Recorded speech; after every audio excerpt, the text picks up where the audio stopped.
This time, the situation really got serious. In theory, GTA 6 simply got leaked again, but this time, it's the real deal. Rockstar has a lot to lose from it. Investors began to worry that the leak might harm the company, so its stock price went down. Rockstar has to spend money on security and legal action.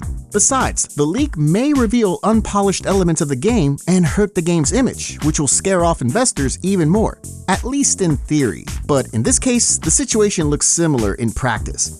This is especially dangerous for Rockstar and Take-Two because the published clips reveal a lot. Mainly, we get to see a lot of GTA 6's world, but also many new features and details about how the game works. We'll talk about a lot of things like that today. We also know that the recordings are pretty fresh. Thanks to the release date of one of the songs heard in-game in the leaks, we can tell the recordings are from last year. So this isn't some early build of GTA 6 like in the 2022 leaks. This is a largely functioning and good-looking version of the game. Among the things that were leaked, there's the whole map of GTA 6, the morality system that influences the story, refueling cars, or details concerning the new police system. Though some may be more interested in the whole affair surrounding the hacker team responsible for the leaks than the leaks themselves. The whole thing seems to be well planned, and the hackers seem to have been setting it up for a long time.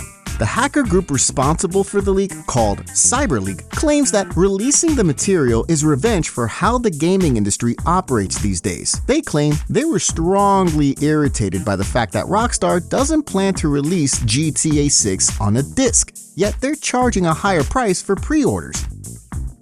No wonder. We're also pissed about that. I mean, apart from those who still don't get what the lack of physical copies means. But that's a topic for another video. They also didn't particularly like paid single-player content. You know, the features available after buying the Ultimate Edition, which had me pissed off too. Having to pay for extra content within single-player is beyond ridiculous. It captures the greed of the gaming industry these days very well. The hackers demanded an official apology and a policy change from Rockstar. Should they not fulfill those demands, the hackers threatened to upload more materials. That actually already started because a total of 9 recordings have been uploaded so far. It looks like the boys just decided to break the law to slow down the madness affecting gamers around the world. It all sounds very noble for those who are against corporations. Even I was happy that someone's going to finally stand up to those corporal crooks, even though I find robbing a thief immoral.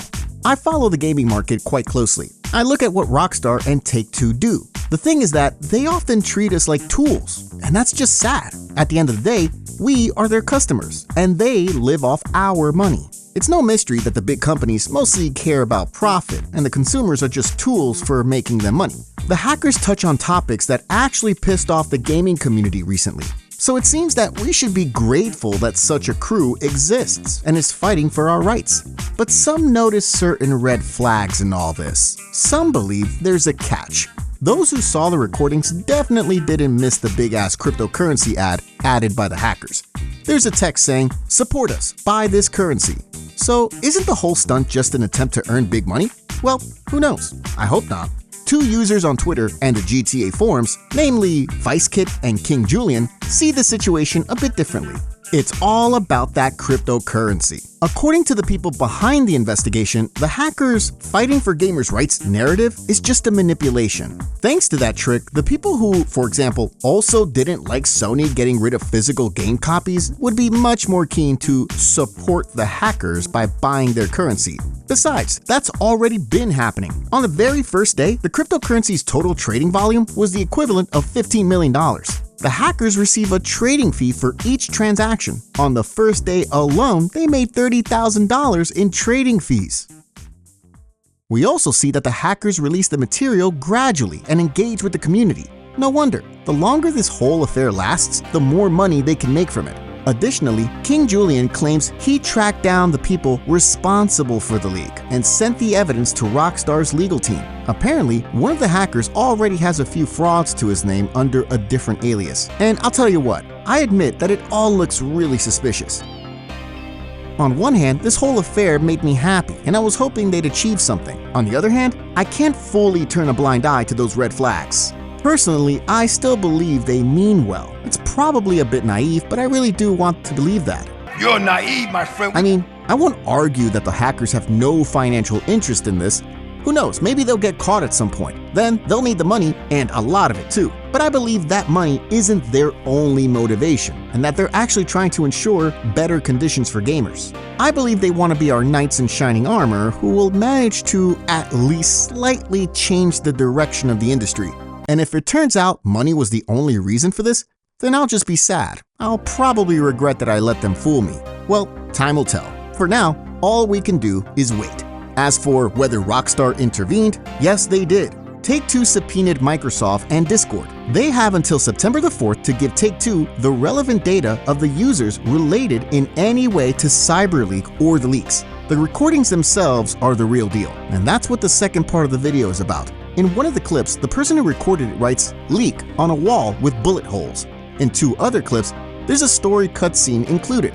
Jason says to Cal, "Here's to you, enjoy your life until the men in suits decide to finally shut you up." To which Cal replies, "They know nothing about me, man, I use a VPN." That suggests that the hackers are the ones recording the videos and that they have access to a playable build of the game. After all, to include such a specific cutscene in the leaks that taunts Take-Two, you need to have a lot to choose from. As for the new features the leaks revealed, there are seriously a whole heap of them. Of course, I can't show you even a glimpse of the leaked recordings. I saw that other YouTube videos on the topic were taken down. You know how Take-Two operates, so we'll illustrate it in our own way. It turns out in GTA 6, the player will be able to decide what kind of personality Jason or Lucia will have. I'm talking about the honor system from Red Dead Redemption. In the recordings, we see a small minus sign and a demon icon popping up on the right side of the screen whenever Jason murders an NPC, and that's very similar to RDR. It's basically supposed to be like a morality score, so let's say that we roam around murdering innocent people, or we make selfish decisions in the story. Then in some missions, our protagonists might have more selfish dialogue. Guess I'm more interested in surviving than winning a chess. But if we behave well, help the characters, and don't go killing NPCs for no reason, then our character will show more care for other people. I guess I'm more interested in saving lives than winning a chess. Also, I don't know if you remember, but Red Dead also gives you actual benefits for being good or bad. For example, being good gets you discounts at stores. In GTA 6, we'll apparently have the same system. I'm also under the impression that the NPC AI was significantly improved. See, in one of the recordings, Jason collides with a delivery van. As he's trying to flee the scene, the driver of the van manages to block his way, gets out, and wants to beat him up. Does that mean the days of tormenting NPCs without consequences are over? Well, probably not, but the changes are coming. Fist fights have been upgraded too, at least compared to GTA 5. See, the recording shows Jason fighting that van driver. First of all, the combat seems a lot more dynamic. The punches are very fast. Another new thing is the energy bar shown right under the health bar. Each time Jason hits someone or gets hit, the bar goes down. Though in the recordings, we can see that Jason is still able to hit people even with an empty energy bar. But I assume that this mechanic wasn't yet finished on that particular build. But the concept is probably simple. Once the energy bar is empty, either you won't be able to hit anybody whatsoever, or your hits will be very weak. In any case, the important bit is that simply spamming the button won't win us every fight anymore, as it was in GTA 5. Also, I'm glad the ability to disarm opponents returns, just like in GTA 4, though this time it'll also work with guns, not just melee weapons. We also have many different combos and animations, including some that trigger a cinematic camera angle and slow motion, though I'm personally uncertain about that one. Do you like slow-mo while using Franklin's special ability? Let me know. I don't know what to think about it at this point. I'm just a bit worried I won't like the fact that the camera would switch to some view where I don't expect it. Other than that, we'll be able to use firearms as melee weapons. Yes, it was possible before, but only when we were close to the opponent, and there was only one animation. Now, we can use a gat as if it were a knuckle duster, and it has unique animations. The knockout system from GTA 4 also makes a return. In one of the recordings, we see a security guard previously beaten up by Jason writhing on the ground. So in GTA 6, one will be able to either kill an NPC or just knock him out. In one of the clips, we see Jason playing basketball, which by the way confirms that the minigame will appear. But something that drew my attention is that for a brief moment, there's an Inspect interaction available. Hard for me to tell what it refers to in the clip. Maybe it's a glitch, but it does suggest that we'll be able to inspect or even pick up random items scattered around the game's world. You know, more or less like it was in GTA 5. Only we couldn't really inspect anything in GTA 4. All we could do was pick up a brick and throw it at some granny's whip. Now, we might be able to do more. Perhaps we'll know on August 27th. Another big change in GTA is that from now on, we'll have to refuel cars. In the recordings, the fuel level and the engine's condition are displayed whenever Jason is in a vehicle. The conclusion is pretty clear. I'm only worried that it might get irritating if it's a constantly active system, especially if we forget to fuel up before a heist. Then we're screwed. Gameplay changes are one thing, but the hackers also dropped something much more important: the entire map of GTA 6. It turned out to be bigger than previously estimated. The world will be huge. I'm really glad about that. Similarly to San Andreas, there seem to be a lot of smaller towns throughout Leonida. There are also as many as 5 different counties. For comparison, GTA 5 only had 2. The new map also removed doubts regarding the mysterious license plate we've seen in official screenshots. Back then, the players speculated there might be more than just one state in GTA 6, though on the hackers map, Gloriana is just a small island in the east of Vice City. So that plate from the screenshots seems to be just customized. GTA 6 goes all in on the RPG stats. When Jason scores a basket in one of the clips, a statistic called Focus increases. The same symbol is also visible in the upper left corner. It appears as a bar whenever Jason is aiming a ball or a gun.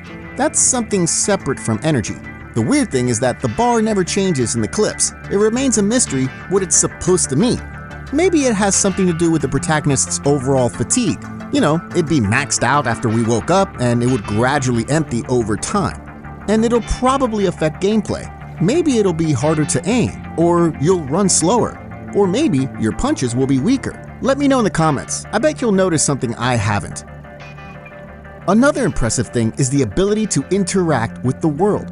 For example, in one of the clips, Jason gives a security guard a beating. Then he looted them, took their cap, and put it on himself. Now that's peak stuff. The ability to talk to NPCs also returns. It works like in GTA 5, but this time we can choose to greet someone or taunt them. And that's more how it worked in GTA San Andreas. After the 2022 leak, players were worried the police would be very smart in GTA 6 and would make the game harder in an unpleasant way. If you were one of them, then I've got bad news. This month's leak confirmed our concerns. We can see how the wanted system works in several clips. At first, it looks more like GTA 4. There's a red area on the map we need to leave to lose the cops. But that's not everything. Here comes the biggest difficulty. Let's remember that the police will collect information about us in GTA 6, and we see that in the recordings. In one of them, Jason casually drives down the freeway. After he drives past a police car, he gets 2 stars out of nowhere, and the icons indicating the police know his appearance, clothing, and car appear instantly. So losing the cops doesn't mean the end of trouble. Without changing your appearance, even driving past a police car will earn you a 2-star wanted level. And yeah, it smells like Mafia 2 over here. I can sense that too. There will also be a 6-star wanted level again. But does that mean the military?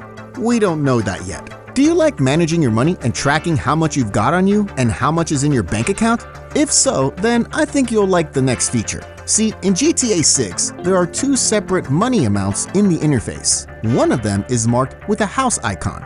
That probably means we'll be able to store money in an apartment, rather than carry everything on you all the time. The 2022 leaks mentioned money laundering like in the Scarface game, so I'm hoping it makes the final release. In any case, the days of carrying 10 mil in your back pocket are apparently over. Actually, we've always laughed at how Tommy carried a bazooka in his ass. But now that I think about it, he also somehow had to stick 100 kilograms of knots up there. That would explain why the GTA protagonists never did a number 2. The pipe was fully blocked. Well, Trevor was the only one psycho enough to somehow squeeze something out of there. Yeah, going back, I suppose it'll also matter when we get wasted or arrested. You know, when we have a lot of money on us, the authorities will presumably take a lot more. We also saw some radio stations in one of the recordings. Among them, there are real treats for fans of good old GTA Vice City and Vice City stories. Stations like Emotion 98.3 and V-Rock make a return.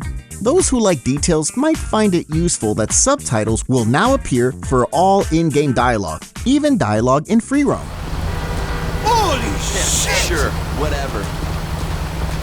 Up to now, only the story dialogue was subtitled. This time, the people who aren't best friends with English will be able to understand much more from the game's world. Something I don't particularly like is Rockstar trying to hold our hand where we don't need it. The on-screen indicators are worth paying attention to. You know, the ones that show us which direction we're being shot from. In GTA 6, those indicators also show us where police cars are.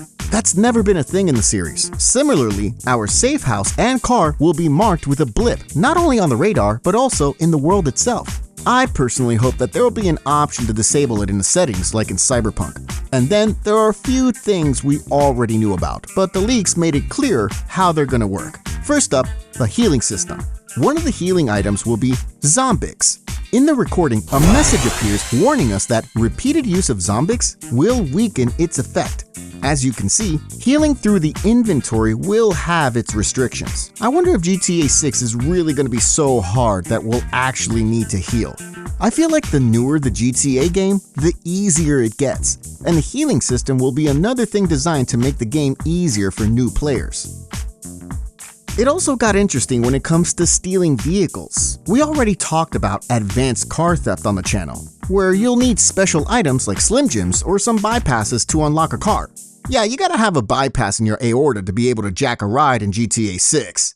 On a serious note, the leaked recordings give some relief in this aspect. It turns out the glass breaking method is still there. We can choose to break in the old school way or use a more sophisticated method. I assume breaking the glass will be faster but will alert the police, while using the more technical methods will take more time and require specific items, but it'll be much more discreet. The recordings also let us see the driving model a bit better. No surprises here, it seems to be a hybrid between the heavy and realistic GTA 4 model and the arcadish one from GTA 5. That's the best option as far as I'm concerned, though we won't know for sure until we actually play the game. I just hope that the driving model is going to be keyboard friendly. We saw in the trailers that the graphics and the physics in GTA 6 will blow us away, and we won't have much to complain about. Now, we've finally seen it live in action. In the first recording, Jason bumps into a drying rack on his balcony, and every single piece of cloth on that dryer reacted separately to the impact. The basketball slipping into the water also looks insanely realistic, but I obviously can't show you that. I'd like to keep my cojones intact. The leak situation is constantly developing. I'm recording this later because there's new interesting information. NPCs can resist being carjacked by locking the door from the inside. Then, Jason is forced to break the glass and we have to repeatedly press a button. The minimap isn't visible all the time. It appears only after entering a vehicle and it resembles a GPS device more. I wonder if that's going to be adjustable in the settings. Players also spotted electric scooters available for rent. Kids ride that around all the time. You gotta watch out when walking down the sidewalk. In one of the stores, there's a sticker saying that we're in a UFO activity zone. Rockstar certainly isn't abandoning the UFO motif in GTA 6. No wonder, GTA and aliens are basically inseparable. NPCs' animations when they get shot are very realistic. They try to cover and press their wounds. Also, in high-speed collisions, we have the cinematic slow-mo camera angle again. They're certainly developing the cinematic aspect of the game. In GTA 5, we already saw a glimpse of that, so they seem to have liked how it looked there. Other than that, Rockstar prepared their own basketball matches in-game. On one of the TVs, we can see a basketball match between Vice City Narcos and Liberty City Penetrators. The strip club we could see in one of the recordings also provides some cool info, and it's not just the fact that there's some really nice girls in there. The place seems very interactive and full of life. The location ambiance is off the charts, and that's something I strongly hoped for, so I'm very happy about that. One of the cutscenes also indicates that the leaker has access to a build containing more than just the mission with Cal, as a text prompt says, "Return to Lucia." And then there's the fun fact related to CyberLeak. Take-Two sent a lawyer to the house of the person who, a month ago, precisely guessed when the leaks would begin. Take-Two is really going hardcore on the matter. It seems the leaks are a huge setback for them, and they're scared of what's coming next. By the way, a big thanks to my viewer called Virek, who massively contributed by sending me the relevant info and updates. But I can tell you one thing to those who haven't seen the recordings. GTA 6 looks really good visually. I know they'll mess up the story, but I'm glad I'll at least be able to lose myself exploring the big and beautiful Miami. And that's something I appreciate, especially since new games rarely appeal to me. That's it for today. Thanks for watching. Thank you to the supporters. Take care and see you soon.